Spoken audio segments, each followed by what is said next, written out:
우리나라의 사람들이 3D 프린터 얘기를 귀로 듣기 시작한 거는 2010년도 이후가 됐어요. 그래서 2011년도, 2012년도쯤에 학생들은 어디선가 들어봤다라는 얘기를 시작을 해서 1982년도에 원래 3D 프린터가 개발이 됐거든요. 그래서 지금 벌써 30년이 훨씬 넘은 그런 기간인데 특허 때문에 이제 막혀 있었던 부분이 있었어요. 그래서 2009년도에 특허가 만료되면서 이제 오픈화 됐는데 실질적으로 그 이전에 특허에 막혀 있었던 그 시기에 3D 프린터 기술이라는 거는 한정돼 있었거든요. 그래서 큰 대기업이나 이제 업체에서만 사용할 수 있는 그런 부분이었고, 근데 2010년도부터 이제 많이 오픈화되면서 3D 프린터 발전이 굉장히 속도가 빨라요. 그래서 제가 개인적으로 볼 때는 우리나라의 3D 프린터 기술이라고 해도 지금 어느 정도 중상위권에 들어가지 않았나 생각을 하고 있습니다. 왜냐하면은 우리나라 사람들이 아시다시피 원래 머리가 되게 좋고 또 이제 발명이나 그런 개발 쪽에 굉장히 특화되어 있기 때문에 3D 프린터 기술을 접하고 그것을 응용하고 발전시켜 나가는 과정에서는 이미 뭐 중상급으로 볼 수 있지 않나 그렇게 생각을 하고 있습니다. 많이 알려진 대로 3D 프린터가 그 다품종 소량 생산에 아주 특화되어 있는 그런 제품이라고 얘기가 됐고요. 그래서 내가 원하는 무엇이든지 만들어낼 수 있다는 게 가장 좋은 장점이 될 수 있고요. 우선 좀 어려운 부분은 3D 프린터로 출력을 하기 위해서는 디자인을 공부를 좀 해야 된다는 거죠. 그래서 모델링 프로그램을 한두 가지 정도는 그래도 알아야 내가 원하는 모양을 내 마음대로 만들어서 출력을 해낼 수 있다고 생각을 하고요. 또는 이렇게 메이커들 같은 경우 머릿속에서 막 넘쳐흐르는 그런 아이디어 제품들을 그동안은 뭔가 목업 작업을 한다든지 뭔가 시제품을 만들어내기에 굉장히 어려움을 많이 겪었는데 3D 프린터가 나오고 나서는 사실 그 부분이 굉장히 많이 해소가 됐죠. 그래서 상상하는 모든 제품을 내 마음대로 꾸며서 만들어낼 수 있다는 게 제일 좋은 점이죠. 일반적으로 온라인에서도 많이 하긴 하는데 요즘은 그 작년 말에 어떤 조사 기관에서 조사한 내용을 보면 작년도에 그 국내에서 가장 많이 판매가 된 3D 프린터가 그 모아이 클론이라는 프린터가 있어요. 그거는 지금 현재 부천에 있는데 네, 3D몰이라고 하는 작은 회사에서 그 소비자들이 직접 방문해서 조립을 다 해서 가지고 가는 그런 형식의 그런 프린터를 운영을 하고 있는데 네, 실질적으로 그런 식으로 만들어지는 데가 많지는 않습니다. 그래서 지금 국내에서는 아마 제가 알기로는 3D몰을 포함해서 한두 군데밖에 없고요. 그리고 일반적으로 많이 사람들이 알고 있는 게 중국산 제품들을 많이 알고 있어요. 근데 중국산 제품들은 온라인을 통해서만 구입을 할 수가 있고요. 온라인을 통해서 구입을 하게 되면 택배를 받아서 집에서 설명서를 보고 직접 조립을 하게 되죠. 근데 그렇게 된다 보면 조립하는 과정이라든지 그 시행착오를 여러 차례 겪어야 될 것이고, 처음 초보자들이 하기에는 직접 현장에 가서 내가 관계자 얘기를 설명을 들어가면서 조립을 배워서 가는 것보다 혼자 할 때는 아무래도 어려움이 조금 있을 수는 있어요. 그래서 일반적으로 3D 프린터 학원이라는 것들이 많이 생겨나고 있는데, 그런 학원에서는 중국산 그 제품을 한두 가지 선정을 해서 그 모델을 직접 조립해보는 시간도 3D 프린터 과정에 다 집어넣은 걸로 알고 있습니다. 과연 이것을 배워야 되느냐? 근데 배우는 거는 맞는 얘기인데, 배우는 과정을 돈 내고 크게 학원에 가서 배울 필요는 없다. 3D 프린터 자격증을 딴다는 것은 레이저 프린터 자격증을 딴다는 얘기하고 똑같은 얘기다. 그만큼 3D 프린터 조작하는 방법은 그렇게 어렵지 않기 때문에 자격증이라는 걸 위해서 크게 돈을 허비할 필요는 없다라는 그런 광고가 있어요. 차라리 그런 학원에 가서 3D 프린터 운영 방법을 배우느니 그래픽 학원에 가서 모델링 프로그램 하나를 배우는 게 본인한테 훨씬 이로울 거라고 생각을 합니다.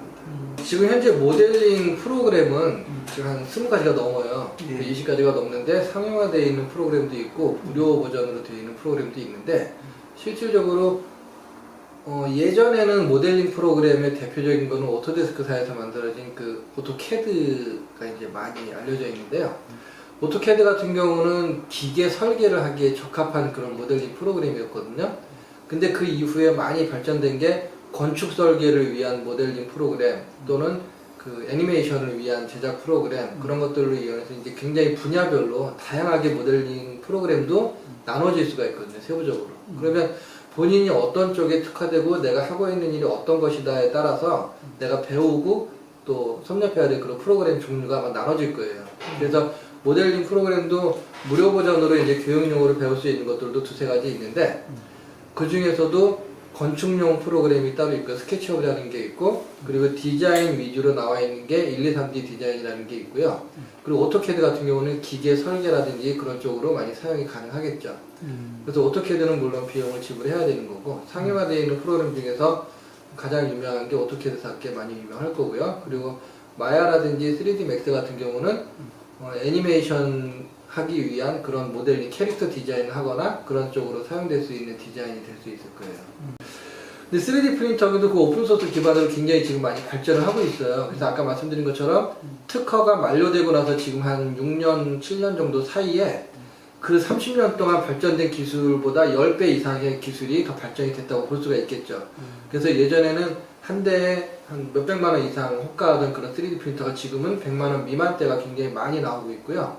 몇십만 원이면 집에서 사용할 수 있는 간단한 3D 프린터기는 구입할 수 있을 정도로 많이 보편화되어 있고 이제 기술력이 발전이 됐는데 학생들한테 얘기할 때 이제 미래에 대해서 얘기를 하면 그 얘기를 먼저 하거든요.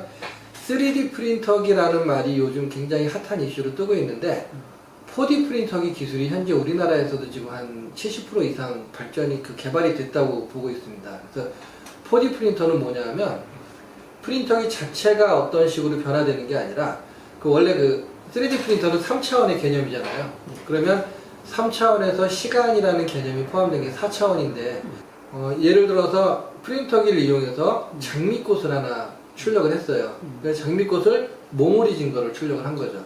근데 이 몽우리진 장미꽃을 화병에 꽂아놨더니 한 일주일 정도 지나니까 장미꽃이 펴지더라. 그래서 시간이 지나면서 이 꽃 모양이 변하는 거죠. 그때 흰색이었던 장미꽃을 가슴에 꽂고 집 밖으로 나갔는데 태양빛을 받으니까 흰색이었던 게 분홍색으로 바뀌더라. 네, 그런 개념을 저희는 4D 프린터라고 얘기를 하거든요. 그럼 여기에서 알 수 있는 게 4D 프린터 기술이라는 거는 프린터 기계를 어떤 식으로 개조를 한다는 것보다 여기에 사용되는 재료를 어떤 식으로 연구해서 만들어내는 그런 기술이 될 수 있겠죠. 예전에 국립과학원에서 나와 있는 어떤 연구원이 발표한 내용을 보면 이 재료공학적인 부분이 4D 프린터기의 가장 중점적인 기술이 될 거예요. 그런데 재료도 물론 중요하지만 그 각각 필요한 재료들을 출력되는 그 모양에 어느 부분에는 어떤 재료를 넣고 어느 부분에는 어떤 재료를 넣고 그 사용하는 부위에 따라서 그러니까 쉽게 얘기하면 설계를 굉장히 제대로 해야 각각 적재적소에 맞는 재료들을 집어넣어서 설계를 해야 나중에 나와 있는 제품이 내가 원하는 모양대로 움직일 수 있고 변할 수 있는 그런 제품이 될 수 있다는 거죠. 그게 이제 4D 프린터 기술인데 여기서 보면 4D 프린터 기술에 대해서 필요한 것은 재료공학을 열심히 공부하는 사람이 또 필요할 거고요. 또는 모델링하는 프로그램 사람들 중에서 그 설계를 진짜 4D 프린터 기술에 맞게끔 제대로 설계하는 설계자가 필요할 거예요. 그래서 저는 지금 전환하는 학생들한테는 3D 프린터는 이미 이제 지금 중학생들이 만약에 대학교를 갈 때쯤 되면 집집마다 하나씩 다 있을 수 있는 그런 시대가 열릴 것이다. 그럼 우리 친구들은 그때 가서 이제 대학생 돼서 나는 이제 3D 프린터 전문가가 될 때야 하는 것보다 그때 가면 이제 4D 프린터를 위해서 좀 더 재료공학적인 역할을 공부를 한다든지 아니면 설계학적으로 공부를 한다든지 그런 분야가 훨씬 더 미래지향적인 일이 되지 않을까. 일단 모델링이 중요한 이유 중에 하나는 우선은 지금 여기 보시다시피 이런 게 이제 다보탑 모양인데 이 모양 같은 경우는 실제로 그냥 돼 있는 사진이나 모델을 보고 그대로 이제 재현을 한 거죠. 근데 프로그램을 이용해서 얘를 만드는 거는 모양만 그대로 갖다 베끼면 돼요. 어떻게 보면은 그 네모 모양과 동그란 그 원 기둥 모양을 여러 가지를 반복을 하면서 이런 모델링을 충분히 할 수가 있는데 이런 모델링은 플라스틱을 녹여서 재료를 녹여서 쭉 적층식으로 쌓아올려서 그냥 만들어진 모델이죠. 근데 이런 것들은 그냥 우리가 만들어낼 수가 있어요. 누구나 만들어낼 수가 있고 조금 섬세한 기술이 있으면 할 수가 있는 부분이고 그리고 이것은 아이들이 좋아하는 이제 그 포켓몬 캐릭터거든요. 근데 이것도 마찬가지로 디자인을 해서 만들어내면 되는 거예요. 근데 이런 것보다는 설계 부분이 가장 중요하다고 말씀드린 것은 지금 여기 보면은 전갈 모양이 있거든요. 근데 이 전갈은 이 프린터기에서 그대로 한 번에 이대로 이 모양대로 출력이 되는 거예요. 근데 요거는 이제 인터넷에 지금 많이 나와 있는 그런 모델 중에 하나인데 이것을 디자인한 사람이 그 메이커가 얘를 어떤 식으로 디자인했냐면 관절 부분을 실제로 설계를 한 거죠. 그래서 출력은 이 상태로 출력이 되지만 얘를 그대로 출력을 드러내서 보면 나중에 출력이 다 되고 나서 꼬리가 움직이는 거죠. 이런 관절되어 있는 부분들이 우리가 따로 프라모델을 조립하듯이 따로따로 관절을 끼워서 만든 게 아니라 한 번에 출력이 돼서 이게 이루어진다는 게 중요한 점입니다. 얘는 출력을 해내서 관절에 살짝 힘을 주면 꼬리 부분이 이렇게 움직여요. 완전히. 그 관절이 움직이고, 그리고 집게 모양도 이렇게 돌아갈 수가 있고, 그리고 집게가 벌어질 수 있을 정도로 이런 식으로 섬세하게 표현력이 가능합니다. 설계의 중요성이죠. 그래서 지금 관절이 어떤 식으로 연결이 되어 있는지 프로그램에서 설계를 할 때 내가 그런 것들을 계산을 해서 제대로 움직일 수 있게 관절 부분을 만들어주는 게 제일 중요한 부분이라고 생각을 합니다. 그래서 모델링이 중요한 얘기는 모델링을 할 때 어떤 식으로 모델을 내가 만드느냐에 따라서 그 설계에 따라서 얘가 제대로 움직이는지 안 움직이는지 충분히 나올 수가 있고요. 움직이는 부분이라든지 또는 내가 디자인을 한 모든 부분들을 본인이 알아서 제작을 해야 되기 때문에 모델링이 가장 중요하다고 볼 수 있죠.